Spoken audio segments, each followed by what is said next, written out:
बिस्मिल्लाहिर्रहमानिर्रहीम। नाज़रीन अस्सलाम वालेकुम। मैं हूं आपका मेज़बान साबिर शाकिर वफाकी दारुल हुकूमत इस्लामाबाद से। कुछ ताज़ा तरीन ख़बरें और ख़बरों का ताल्लुक़ है पाकिस्तान की कौमी सियासत और ख़ास तौर पर तहरीक अदम एतमाद और वज़ीर आज़म इमरान ख़ान को जिन अरकान ने चैलेंज किया है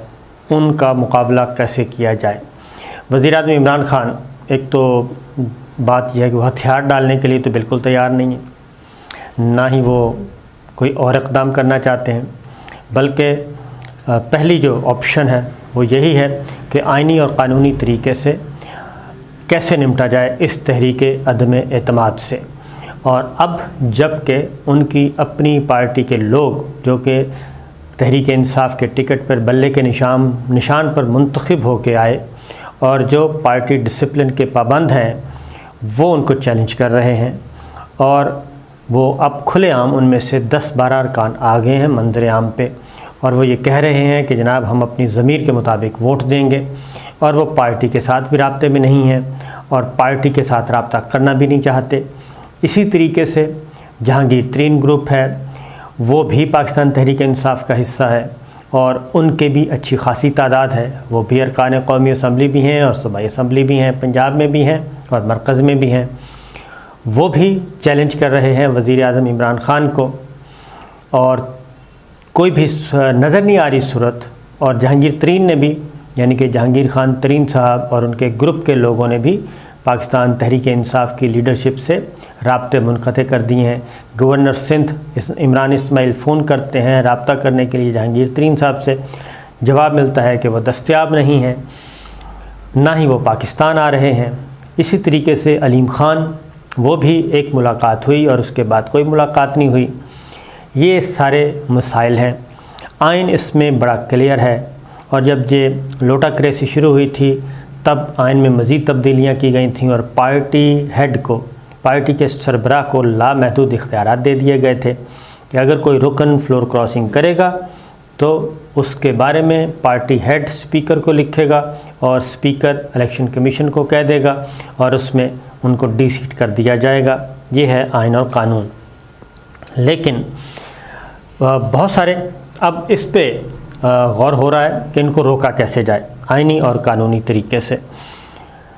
वज़ीर आज़म इमरान ख़ान ने अब तक बेशुमार इजलास बुलाए हैं जिसमें उनकी जो कानूनी टीम है, कानूनी माहिरीन, आइनी माहिरीन, वो सर जोड़ कर बैठे रहे। वफाकी वज़ीर कानून फ़रूग़ नसीम साहब उसमें शामिल रहे, अटॉर्नी जनरल खालिद जावेद साहब वो मौजूद रहे, बाबर आवान हैं, अली मोहम्मद ख़ान हैं, और फिर शेख रशीद साहब ख़ुद माशाल्लाह से लॉ ग्रेजुएट हैं, बल्कि लॉ पोस्ट ग्रेजुएट हैं। फिर उसके आगे शाह महमूद कुरैशी साहब सीनियर मोस्ट जो हैं वो भी ख़ास साथ फवाद चौधरी साहब, वो भी शोबा कानून से ताल्लुक़ रखते हैं। उनका भी पेशा जो ओरिजिनल है वो भी पेशे के अतबार से वकील हैं, उनके भाई हैं फैसल चौधरी। तो अब तक बेशुमार सिटिंग्स हो चुकी हैं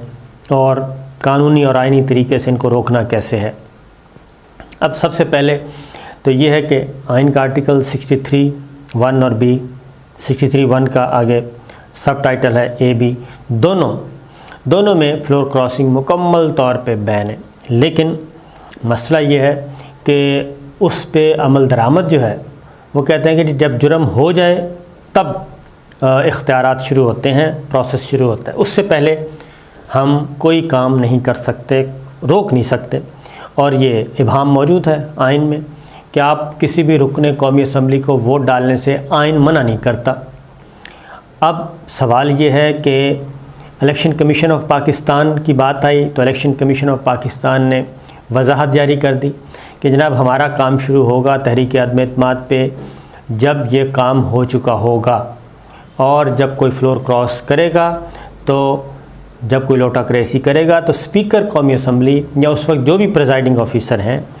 वो हमें मेंशन करेंगे, हमें लिखेंगे,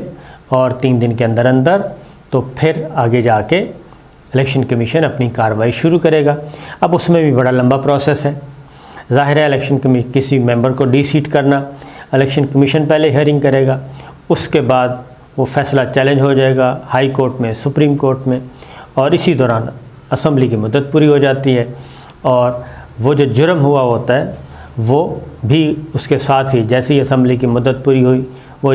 मामला भी ठंडा हो जाता है। यानी जब तक एक ऐसे रुकने कौमी असम्बली को सज़ा मिलेगी और डी सीट होगा और फाइनली हतमी फ़ैसला सुप्रीम कोर्ट से आएगा, तब तक ये पार्लियामेंट भी मुद्दत पूरी कर चुकी होगी और मेला भी उजड़ चुका होगा और वज़ीर आज़म इमरान खान अपने ओहदे से भी फ़ारिग हो चुके होंगे। तो ये ग्राउंड पे चीज़ है। उसकी ताज़ा तरीन मिसाल अभी इलेक्शन कमीशन ऑफ पाकिस्तान, ये लोटाक्रेसी को रोकना किसने है। अब उसका आसान तरीका है, अगर कोई MNA MPA सेनेटर अगर पार्टी से इख्तलाफ करता है तो उसका जो ऑनरेबल वे है, लीगली कानूनी, वो है कि इस्तीफ़ा सबमिट करें, ज़िमनी इलेक्शन लड़ें, जिस भी पार्टी के टिकट से लड़ना हो तो वापस आ जाएं, उसमें कोई पाबंदी नहीं है कि आप आके वापस नहीं जा सकते, ये है। लेकिन इस वक्त भी ख़बरें आ रही हैं और ये वज़ीर आज़म इमरान खान, वज़ीर दाखिला, वफाकी वज़रा सब ये कह रहे हैं, बल्कि वो पूरी की पूरी रेट लिस्ट आ गई है जी, फ़लाँ MNA ने इतने पैसे लिए, फ़लाँ MNA इतने में, फ़लाँ MNA इतने में। वो पूरी की पूरी सोशल मीडिया पे गर्दिश कर रही है और 20 करोड़, 15 करोड़, 40 करोड़, 30 करोड़, हर वो उसमें कितनी सदाकत है कितनी नहीं, वो एक साइड पे रखते हैं। लेकिन अब इस पर कोई इन्वेस्टिगेशन नहीं कर सकता। इवन वज़ीर आज़म इमरान खान या स्पीकर कौमी असम्बली इलेक्शन कमीशन को लिख भी दें तो इलेक्शन कमीशन ऑफ पाकिस्तान कहता है ये इस तरह नहीं होगा, पहले फ्लोर क्रॉस करे कोई भी MNA, उसके बाद हमारा काम शुरू होगा। इसी तरीके से अब इलेक्शन कमीशन में एक और मामला, सेनेट का इलेक्शन हुआ था सैयद यूसुफ़ गिलानी और हफ़ीज़ शेख साहब का, तो उसमें बाकायदा तौर पे वीडियोज़ आ गई थी और वीडियोज़ आने के बाद पता चला ये तो मामला तय किए जा रहे हैं और अरकान ख़रीदे जा रहे हैं, ब्राइब किए जा रहे हैं पैसों से या अदरवाइज़ उनकी वफ़ादारियाँ तब्दील की जा रही हैं रिश्तेदारों की रिश्तेदारी की बुनियाद पे। तो जब वो वीडियोज़ आईं तो एक तहलका मच गया था, लेकिन उस पे भी कोई एक्ट नहीं किया इलेक्शन कमीशन ऑफ पाकिस्तान ने। और वही होम्योपैथ टाइप के जनाब आएंगी चीज़ें, वेरीफाई होंगी, ये करेंगे, उस इलेक्शन को नहीं रोका गया और वो आइन के मुताबिक चलते रहे। किसी किस्म का सो मोटो एक्शन नहीं लिया गया, आज ख़ुद notice election commission of Pakistan जबकि वो लेता है नहीं लिया गया। अब वो इलेक्शन हो चुका और वो बात साबित हुई और उसमें गिलानी साहब ने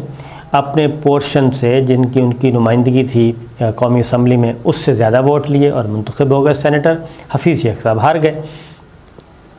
अब आज की बात है कि वो इलेक्शन कमीशन में उसकी हियरिंग थी उसी केस की,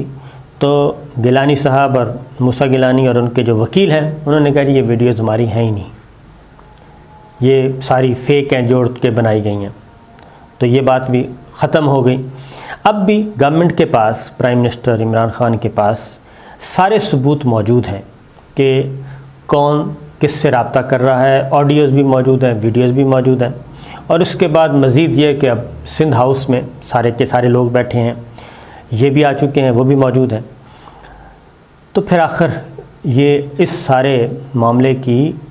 हल कैसे किया जाए, इस मामले को, इस जुर्म को कैसे रोका जाए, ये है सवाल। जुर्म हो रहा है और वो इतराफ़ कर रहे हैं और बिल्कुल होने जा रहा है। जैसे वो कत्ल करने के लिए अगर कोई खुदा न खास्ता गन भी ले आए, लोड भी कर ले और निशाना भी ले ले और वो कह दे कि जी मैं तो अपने ज़मीर के मुताबिक करूँगा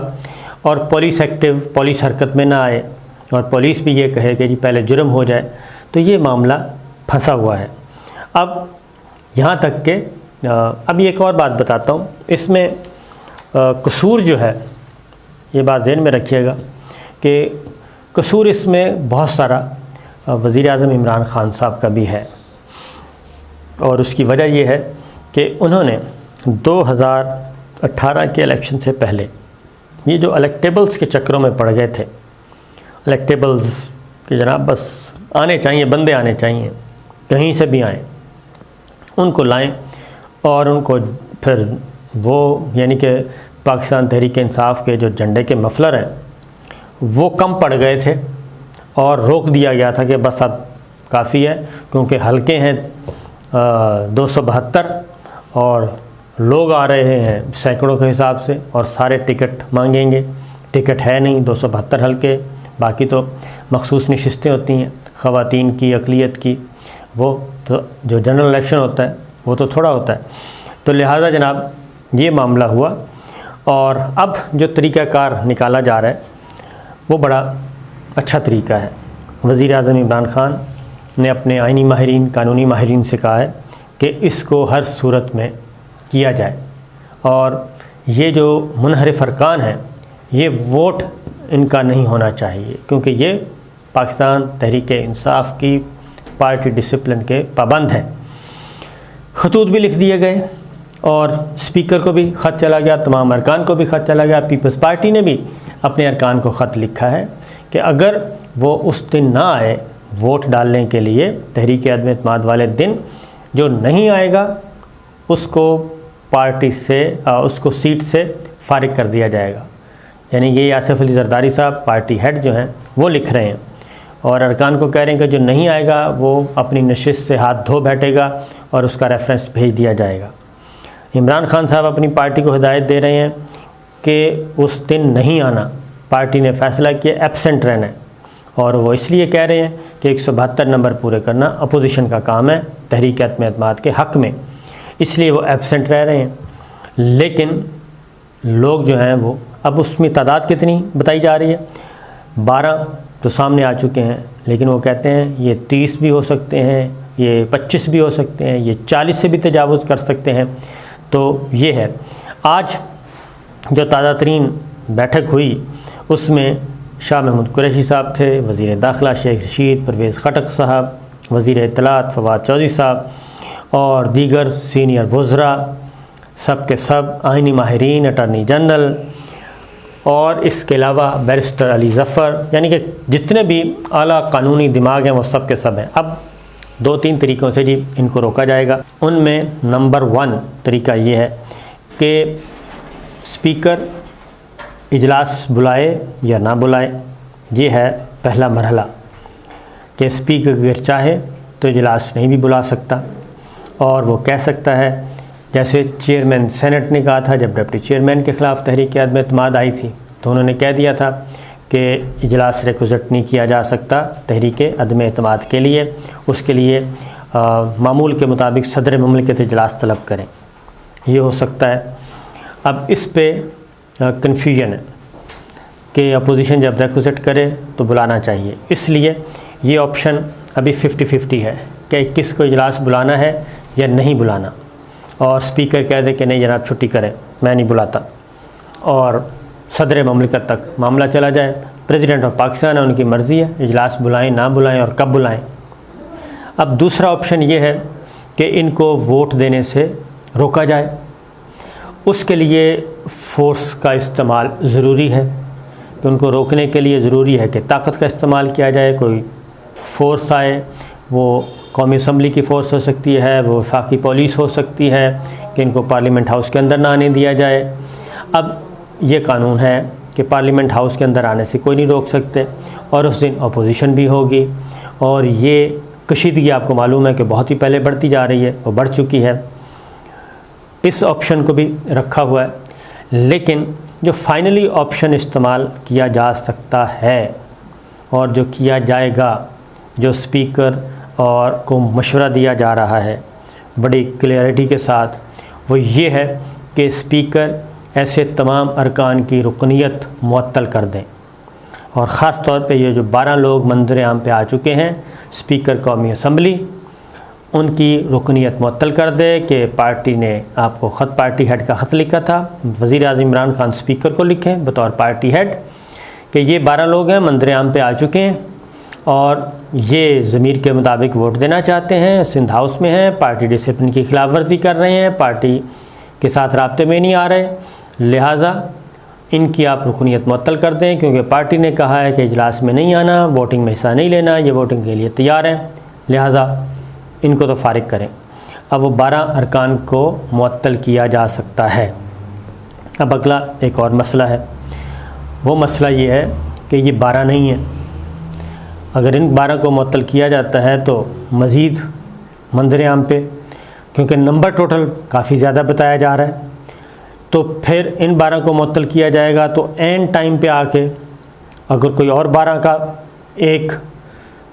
निकल आया गुलदस्ता 12 अरकान का, क्योंकि नंबर गेम तो इतनी है, इससे ज़्यादा की तो नहीं है। 163 उनके पास हैं और 10 लोग उनको चाहिए, मैक्सिमम 10 से 11,